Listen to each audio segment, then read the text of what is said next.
wabarakatuh.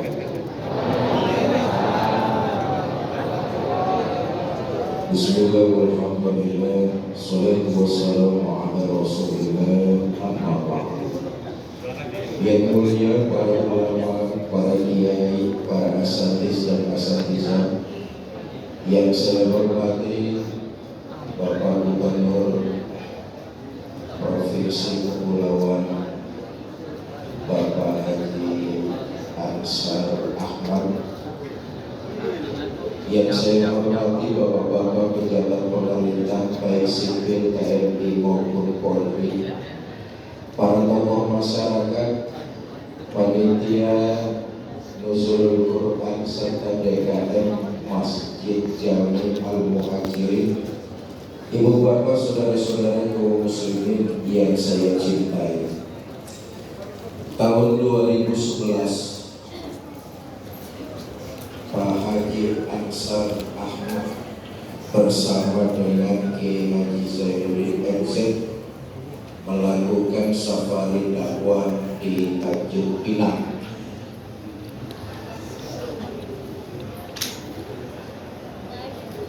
Kurang lebih hampir 1 bulan setelah ngisi acara pengajian di Tanjung Pinang, Kiai Zainuddin MZ dipanggil oleh Allah Subhanahu wa Ta'ala 2011.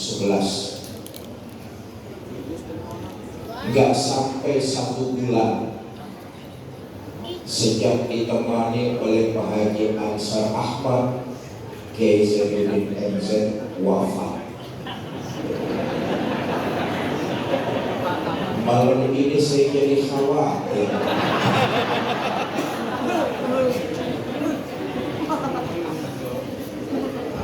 Bapak Ibu saudara-saudara, saya warga Jakarta mendengar pemaparan yang disampaikan oleh gubernur kita luar biasa. Inilah prototipe ulama yang umaroh, umaroh yang ulama. Maka mudah-mudahan beliau bisa melanjutkan di periode kedua nanti. Amin.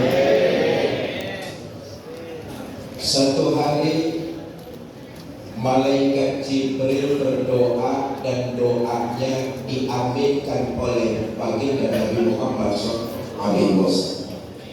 Saudara bisa bayangkan, yang berdoa makhluk suci, yang mengaminkan manusia suci, doanya insya Allah mustajab. Apa doa malaikat Jibril? Celakalah manusia yang bertemu dan masuk di bulan Ramadan tapi dia tidak mendapatkan pengampunan dari Allah Subhanahu wa Ta'ala. Nabi jawab amin. Celaka orang ketemu masuk di bulan Ramadan tapi dia tidak mendapatkan ampunan dari Allah. Begini, semua kita makhluk. Ini soalnya udah lunas belum sih?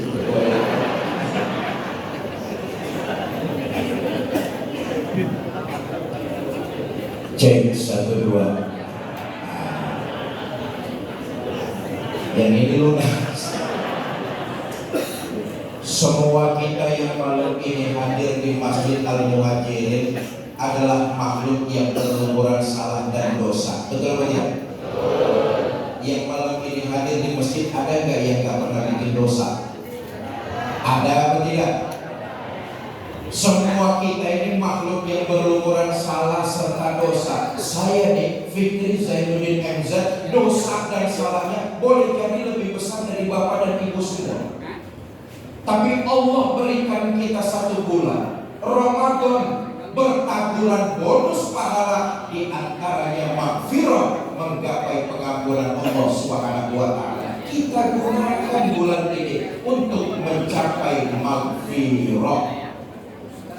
Manusia yang baik bukan mereka yang tidak pernah berbuat salah, tapi manusia yang baik apabila berbuat salah dia menyadari, tidak mengulanginya di masa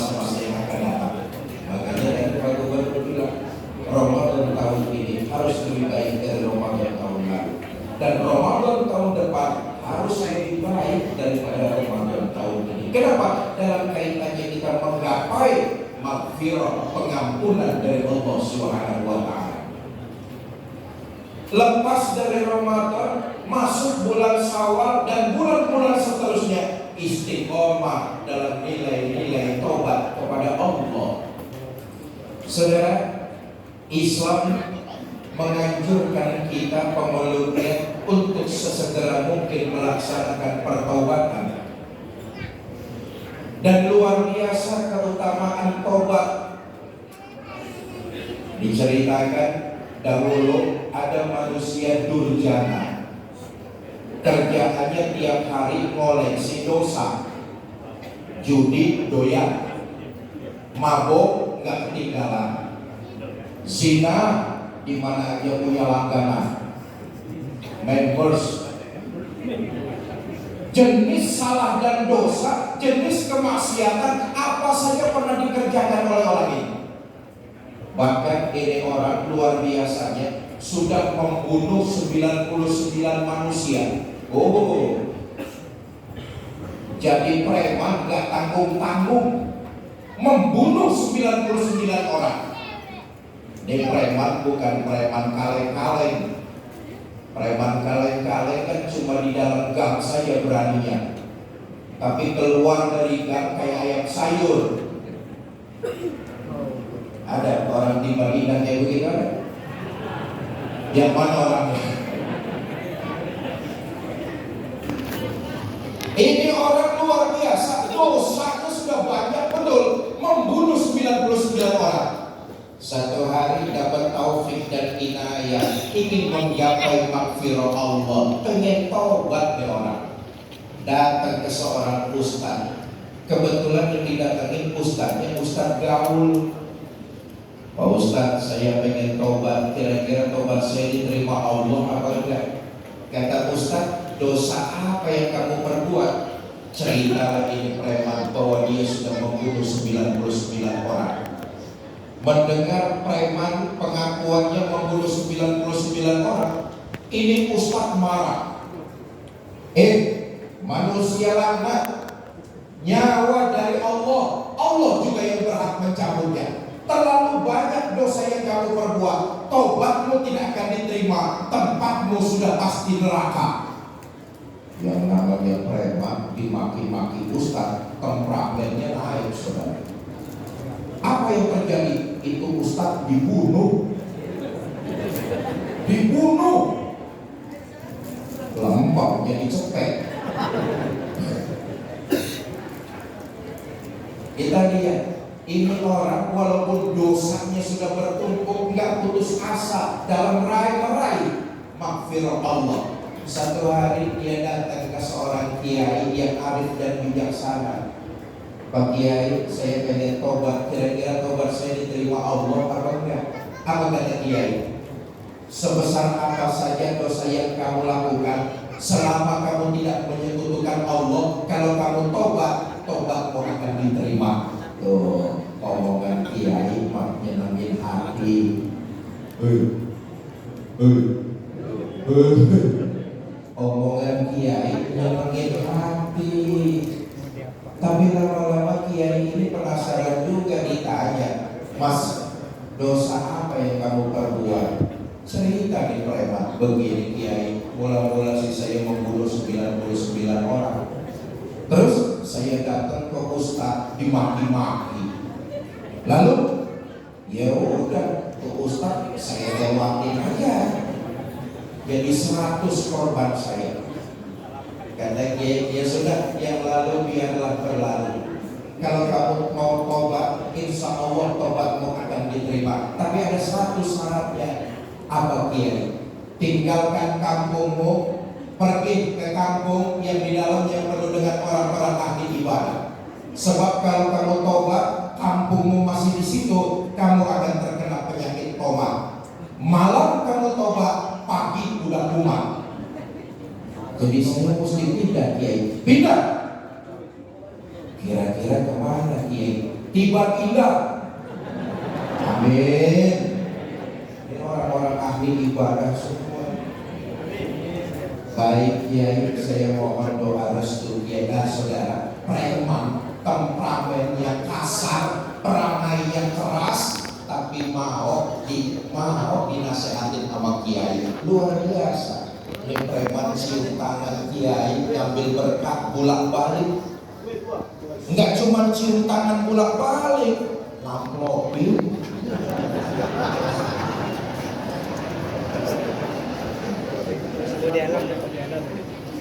Baik Kiai, saya mohon doa Kiai. Pulang nih preman, ngepak koper, pergi cari kampung yang di dalamnya penuh orang-orang ahli ibadah. Saudara, yang terjadi qadarullah, di perjalanan ini preman mati. Sholat belum, puasa belum, sedekah belum, pergi haji belum. Rangkaian dia mencari kampung di dalamnya penuh dengan orang-orang ahli ibadah, tapi di perjalanan nyawanya diambil oleh Allah. Turun dua malaikat, Rahmah dan Zabaniyah. Malaikat Rahmah ingin membawa mayit ini masuk ke dalam surga, sementara malaikat Zabaniyah ingin membawa mayit ini ke neraka. Kata malaikat Rahmah, selamat datang orang soleh, kau mati dalam kondisi taubat. Taubat, tempatmu tidak lain adalah penduduk surga. Kata malaikat Zabaniyah, nanti dulu, surga si surga, urusan yang 100 bagaimana itu? Ini dua malaikat ribut berebut, satu ingin membawa ke surga, satu ingin membawa ke neraka. Allah turun tangan, kata Allah, para malaikatku, nggak usah bertengkar, nggak usah ribut. Lebih baik diukur saja, lebih dekat jarak mana antara kampung yang dia tinggalkan dengan kampung yang dia tuju. Kalau lebih dekat kampung yang dia tinggalkan, seret ini mayit, masukkan jadi penghuni neraka. Tapi kalau lebih dekat kampung yang dia tuju, masukkan mayit ini jadi penduduk surga. Sudah, kalian gak usah bertengkar, gak usah ribut, ukur aja ukur. Malaikat Rahmah dan Zabaniyah sibuk bawa meteran, ukur. Ada yang semeter minta 20 juta.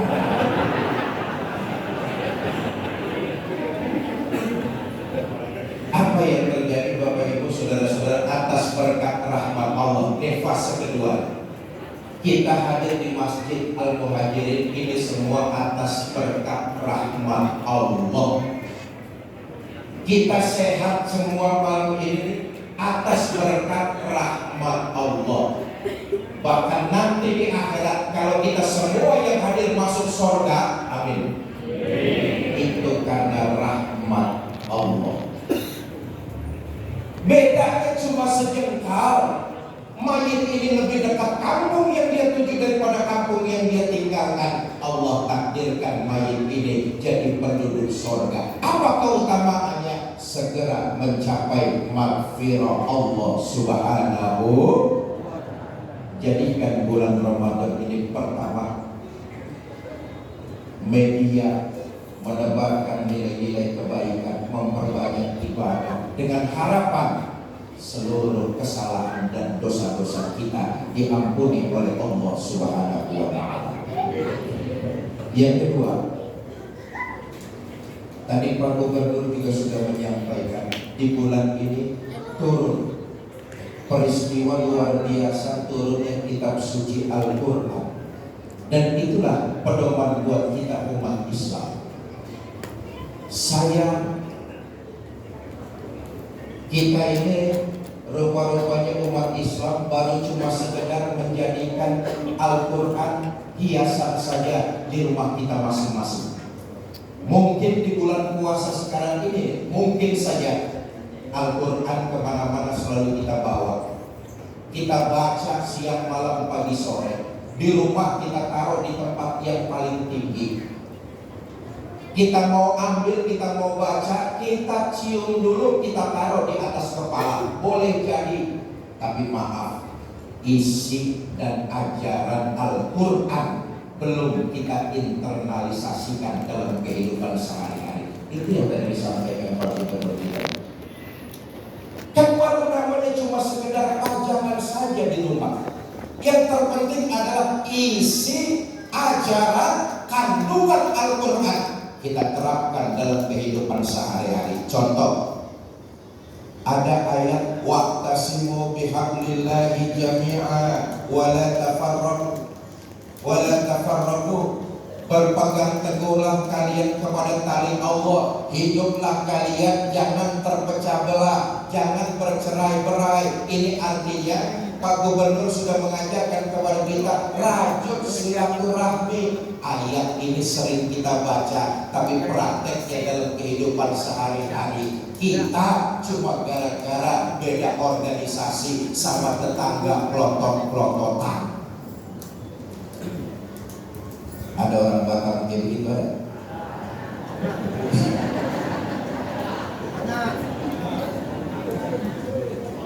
Malam ini sih nggak ada. Di sini ayatnya kita baca. Yang disuruh Quran adalah menjaga kerukunan. Dengan apa? Merajut silaturahmi. Jangan terpecah belah, jangan centang perenang, jangan bercerai-berai. Itu yang diajarkan Al-Quran. Tapi ayatnya kita baca, internalisasi dalam kehidupan. Ayat ini kita injak sehari-hari.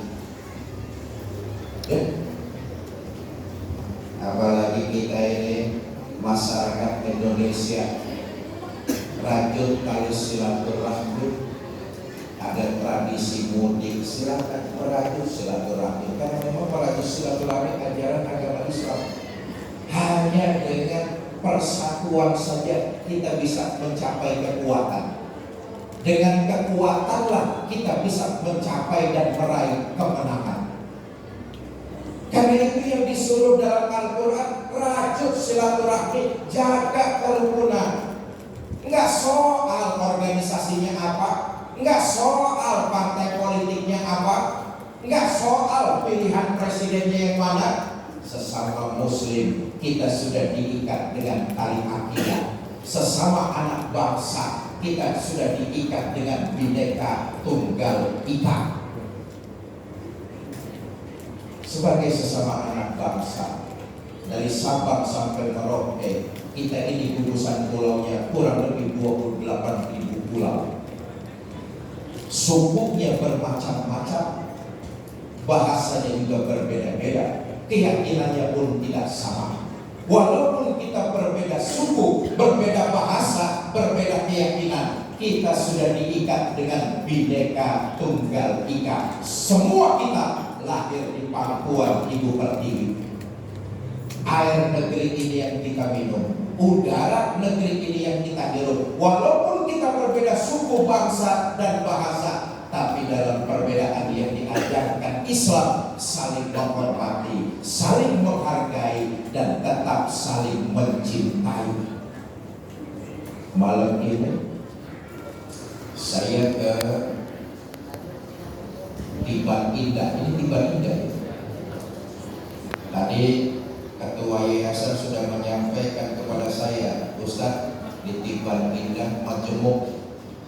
Ini miniatur Indonesia, semua suku, semua bahasa, semua agama ada di sini. Saya pun berbeda suku dengan saudara. Boleh jadi saudara ada yang lahir di Sulawesi, ada yang lahir di Sumatera, ada yang lahir di Kalimantan, ada yang lahir di Tanah Melayu. Saya qadarullah lahir di Jakarta. Berbeda suku, berbeda bahasa, tapi kita anak bangsa yang sama. Saya hadir malam ini di Masjid Al-Muhajirin. Saya tidak merasa seorang tamu. Bhinneka Tunggal Ika menyadarkan kepada saya, mengajarkan kepada saya, walaupun kita berbeda, kita tetap satu. Maka saya datang malam ini, saya tidak merasa seorang tamu. Saya hanya seorang keluarga yang datang ke tengah-tengah keluarganya. Menghina saudara sama juga menghina saya. Menyakiti saudara sama juga menyakiti saya. Saya adalah saudara, saudara adalah saya. Di hatiku ada kamu. Asik. Bhinneka Tunggal Ika mengajarkan kita nilai-nilai seperti itu. Apatah lagi nilai-nilai ajaran agama, merajut silaturahmi, menjaga kerukunan. Saudara, sungguh sangat pedih azab yang akan diterima oleh orang yang memutus silaturahmi, hidup tidak mau menjaga kerukunan, hanya jadi provokator. Sungguh pedih azab orang tersebut.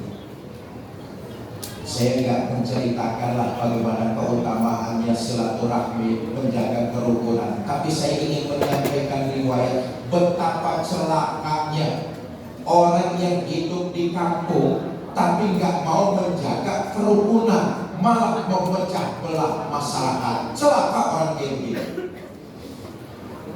Dulu ada orang kaya, Bu mau kemana? Bu mau kemana? Mau pulang bareng? Biarin yang bangun buat teriakin. Dulu ada orang kaya mau pergi haji, karena terlalu banyak uang. Ini orang kaya bingung mau nitipin sama siapa. Maklum zaman itu belum ditemukan sistem perbankan. Cari orang di kampungnya yang punya sifat amanah. Ketemu namanya Fulan, saya pengen pergi haji, saya titip uang saya sama kamu. Nanti pulang haji saya ambil lagi uang saya tersebut. Kata Fulan, Pak, pergi hajilah dengan khusyuk, kerjakan rukun syaratnya. Mudah-mudahan Bapak jadi haji yang mabrur. Kembali lagi, ambil uang Bapak, nggak bakalan kurang sepeser pun. Tenang deh orang kaya, berangkat dia pergi haji. Selesai pelaksanaan ibadah haji, kembali orang kaya ini langsung ke rumah Fulan. Ketok pintu, Assalamualaikum, Assalamualaikum, Assalamualaikum. 3 kali ketuk pintu, 3 kali memberikan salam. Pintu rumah Fulan nggak ada yang bukain. Tetangganya sebelah rumah kasih tahu, Pak, cari siapa? Kata orang kaya, saya cari Fulan. Oh maaf Pak, Fulan itu beberapa hari lalu meninggal dunia. Innalillahi wa inna ilaihi raji'un. Kata orang kaya, Mas, sampean tetangganya? Betul Pak. Sampean tahu nggak keluarga Fulan ada di mana? Nggak tahu. Sampean tahu nggak almarhum Fulan nyimpan uang saya di mana? Apalagi itu saya nggak ngerti urusannya Pak. Resah orang kaya ini. Tetangga nggak tahu keluarga almarhum Fulan ada di mana. Tetangga juga nggak tahu almarhum Fulan nyimpen uangnya di mana. Dalam hati yang penuh dengan keresahan, orang kaya ini datang ke seorang ulama yang arif dan bijaksana. Tuan saya kemarin pergi haji, saya titipin uang saya sama Fulan. Begitu saya pulang, saya ke rumah Fulan, tetangganya ngomong Fulan sudah meninggal dunia. Tetangga nggak tahu saudara Fulan di mana, tetangga juga nggak tahu almarhum Fulan nyimpen uang saya di mana.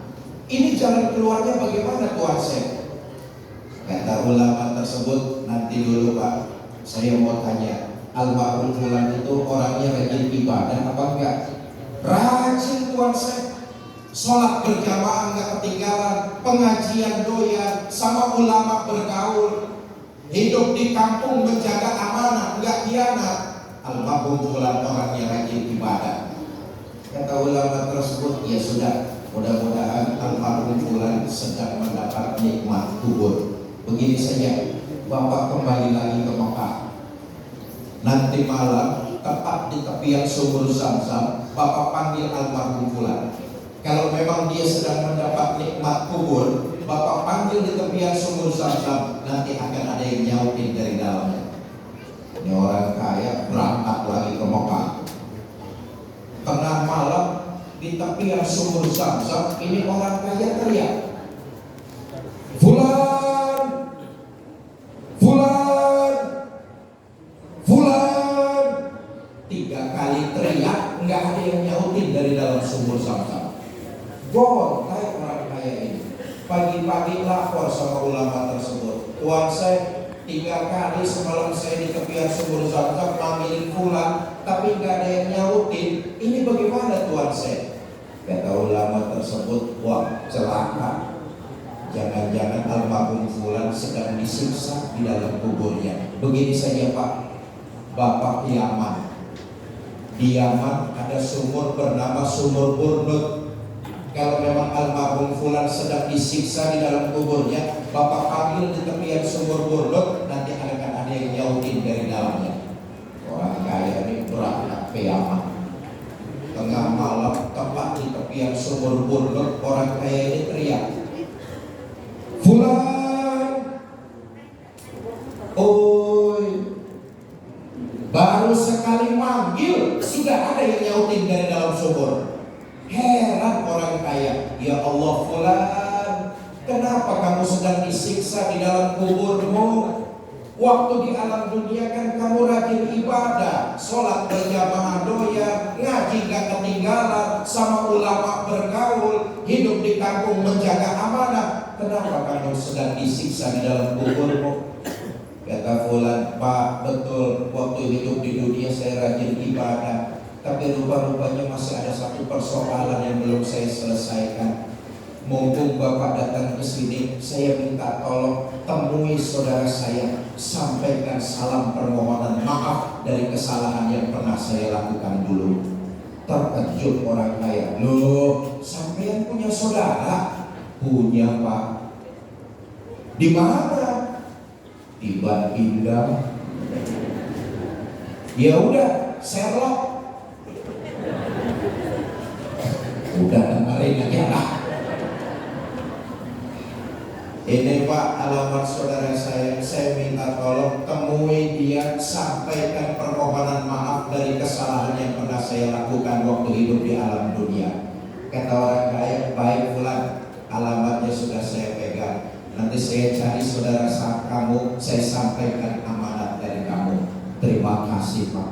"Nanti dulu fulan, ngomong-ngomong uang saya tahu simpan di mana? Uang juga urusan." "Oh, uang Bapak saya taruh di pojokan dapur, ada gundukan tanah, di dalam itulah uang Bapak saya simpan. Tapi saya minta tolong temui saudara saya, sampaikan salam permohonan maaf dari apa yang pernah saya lakukan dahulu." Ulah orang kaya, sesuai dengan yang dituju, ada gundukan tanah, digali ada sekepok uang, dihitung gak ada yang kurang. Dalam hati orang kaya berkata, "Benar, almarhum fulan orangnya amanah." Berbekal alamat yang dia pegang, dia cari saudaranya almarhum fulan, ketemu tempat tinggalnya, ketok pintu. "Assalamualaikum." "Waalaikumsalam." "Mas, sampean saudaranya fulan?" "Betul Pak, saudara saya sudah meninggal dunia." Kata orang kaya, "Saya juga tahu, karena itu saya datang ke sini. Saudaramu almarhum fulan sekarang ini sedang disiksa di dalam kuburnya." Ini orang dikasih tahu saudaranya sedang merana, disiksa di dalam kubur, meleleh air mata, nangis terseduh-seduh. Itulah gambaran kita. Bagaimanapun kerasnya saudara, bagaimanapun kurang ngajarnya saudara, tapi kalau lagi susah tetap saja kita nggak tega. Betul betul. Ini gambaran kehidupan. Dikasih tahu saudaranya sedang disiksa, meleleh air mata, nangis terseduh-seduh. Orang kaya tambah heran. Kata orang kaya, "Mas, kamu kan dengan almarhum fulan bersaudara, kok bisa jadi kayak begini?" Cerita ini orang, "Pak, betul, saya dengan almarhum fulan bersaudara. Tapi waktu hidup di alam dunia, almarhum fulan pernah memutus silaturahminya kepada saya. Saya datang ke rumahnya baik-baik, ditutupin pintu. Saya kirim makanan, dibuang di tepian jalan. Di mana tempat kalau ketemu saya ajak salaman, buang muka. Sampai pada puncaknya, almarhum fulan saudara saya di kampung, dia terang-terangan ngomong sama semua orang, dia putus silaturahminya kepada diri saya." Geleng-geleng kepala orang kayak, "Ya Allah, fulan kok gitu-gitu benar. Memang mula-mulanya kenapa?" "Mula-mulanya si urusan sepele Pak, cuma gara-gara beda pilihan presiden."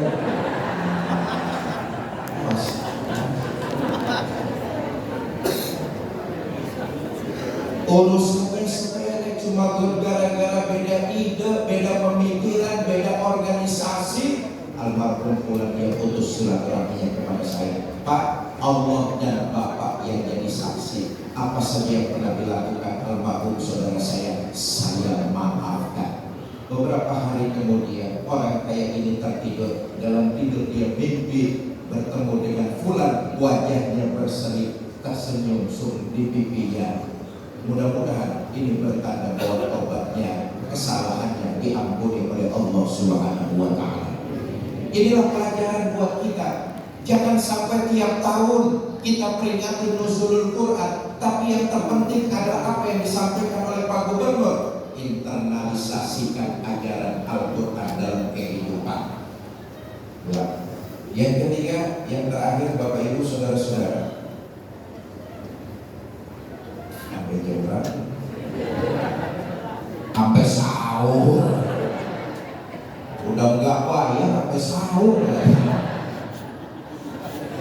Yang ketiga, Bapak Ibu Saudara-saudara, di awal sudah saya katakan, inilah Allah jadikan satu bulan buat kita, yaitu bulan Ramadan, bertabur bonus pahala. Kita gunakan bulan ini untuk memperbanyak nilai-nilai kebaikan, memperbanyak amalan-amalan ibadah kita. Sebab kebaikan yang dilakukan oleh orang Islam, niatnya mencari keridhaan Allah, itu digajar sebagai sebuah ibadah. Apalagi di bulan Ramadan seperti ini, mudah-mudahan Allah lipat gandakan pahala ibadah kita. Masuk kantor sekretariat Masjid Al-Muhajirin, di situ terpampang khutbah Haji Wada baginda kita Nabi besar Muhammad Sallallahu Alaihi Wasallam.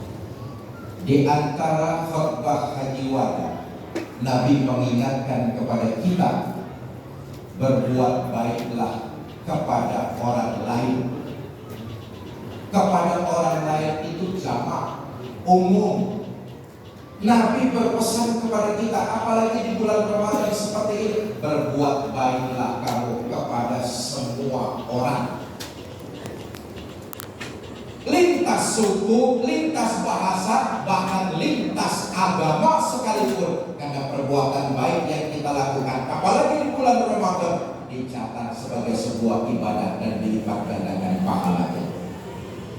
Saudara, jangan persempit perbuatan baik yang kita kerjakan itu hanya untuk komunitas agama kita saja. Tidak, Islam agama rahmatan lil alamin, Quran buat seluruh makhluk.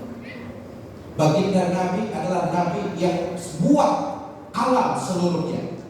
Maka jangan dipersempit kebaikan yang Nabi ajarkan kepada kita hanya untuk komunitas agama kita saja. Nabi mencontohkan, beliau bukan cuma mengajarkan, tapi mencontohkan, berbuat baiklah kamu kepada siapa saja, kepada orang lain agama.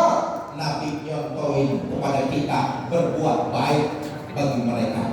Saya tutup dengan sebuah riwayat. Mudah-mudahan ini jadi motivasi buat kita, betapa agama Islam adalah agama yang toleransi. Jangankan kepada orang lain suku, kepada orang lain keyakinan, kita diajarkan lewat khutbah Haji Wada, kita perlakukan mereka dengan nilai-nilai kebaikan.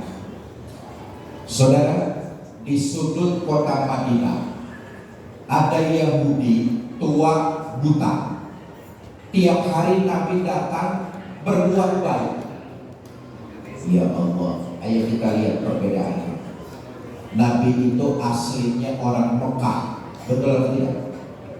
Ini orang asli orang Madinah. Daerahnya beda, sukunya nggak sama. Nabi itu pemimpinnya orang-orang beriman. Ini orang Yahudi kelompokan. Agamanya, keyakinannya berlainan. Tapi Nabi datang berbuat kebaikan. Apa yang dilakukan Nabi? Nabi nyuapin makanan. Lagi enak-enaknya di Yahudi disuapin makanan.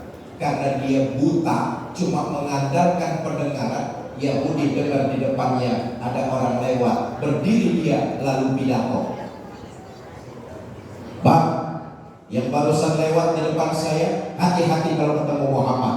Jangan dipercaya omongannya, Muhammad tukang bohong. Padahal yang lagi nyuapin dia adalah junjungan kita baginda Nabi besar Muhammad. Berhenti Nabi berbuat baik? Enggak. Merah wajah Nabi? Enggak. Nabi terus nyuapin dengan penuh kelembutan. Haji Wada, khotbah beliau, berbuat baiklah kepada seluruh manusia.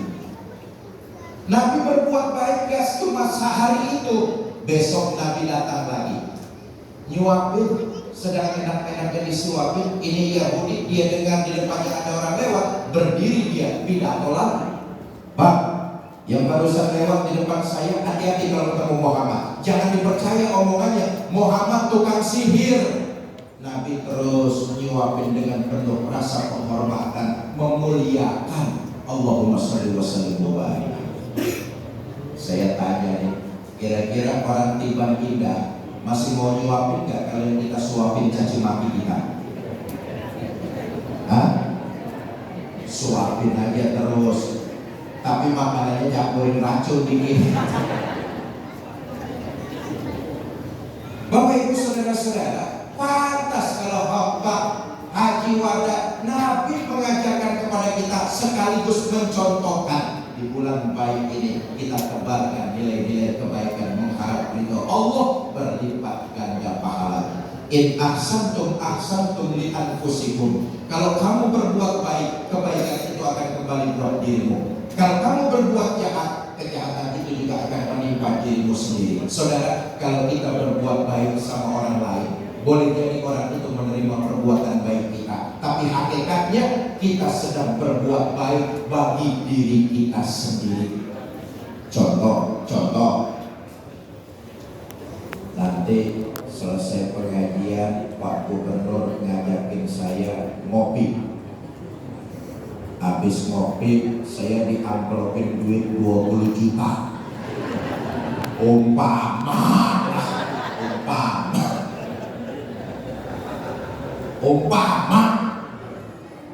kelihatannya Pak Gubernur berbuat baik kepada saya, tapi hakikatnya Pak Gubernur sedang berbuat baik kepada dirinya sendiri. Itu maksud Quran, in ahsantum ahsantum li anfusikum. Kalau kamu berbuat baik, kebaikan itu akan kembali buat dirimu. Saudara, ini bulan bonus berbagai macam pahala ibadah. Nilai kebaikan yang kita kerjakan di bulan ini hanya mengharap ridho Allah, dicatat sebagai sebuah pahala dan melipat gandakan di sisi Allah Subhanahu wa ta'ala.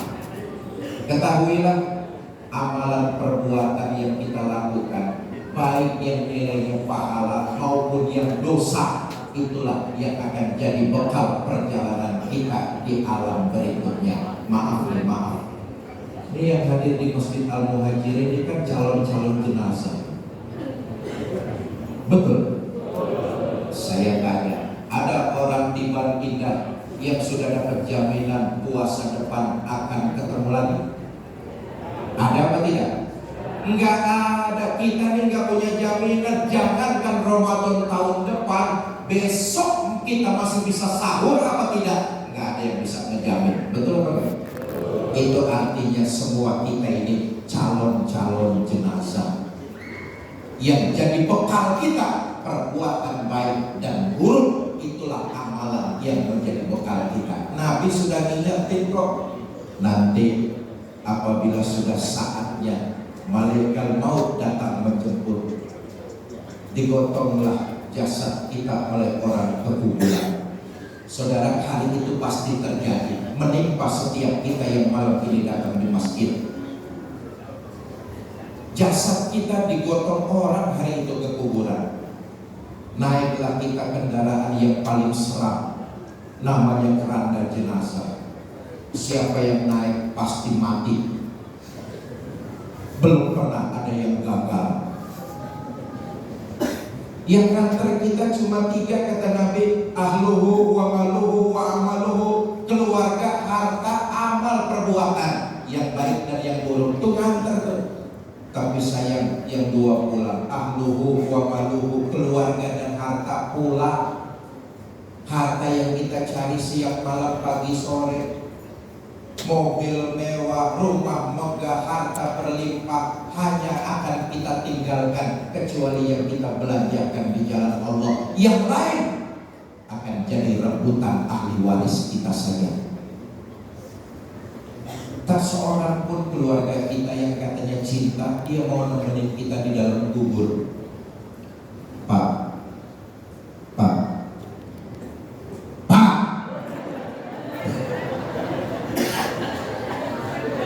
ngeri memang, tapi ini pasti kita akan alami. Cobalah, yakin deh, nanti kalau bapak-bapak mati duluan, jangan mengharap istri mau nemani masuk ke dalam. Diturunkan jasad kita oleh orang ke dalam kubur, istri paling cuma berdiri di tepian liang lahat, berlinang air mata sambil berkata, "Bang, sampai sini saja saya ngantar, mudah-mudahan abang betah di dalam, nggak usah naik-naik lagi bang." Bagaimanapun cintanya istri, anak dia nggak bakalan mau nemani. Betul atau tidak? Bu, kalau ibu-ibu mati duluan, jangan mengharap suami mau nemani masuk ke dalam. Apa suami nggak sedih ditinggal mati istri? Ibu jangan salah sangka ya. Kami ini para suami, kalau ditinggal mati istri tentulah kami bersedih. Kenapa? Istri buat kami para suami belahan jiwa, pelipur lara.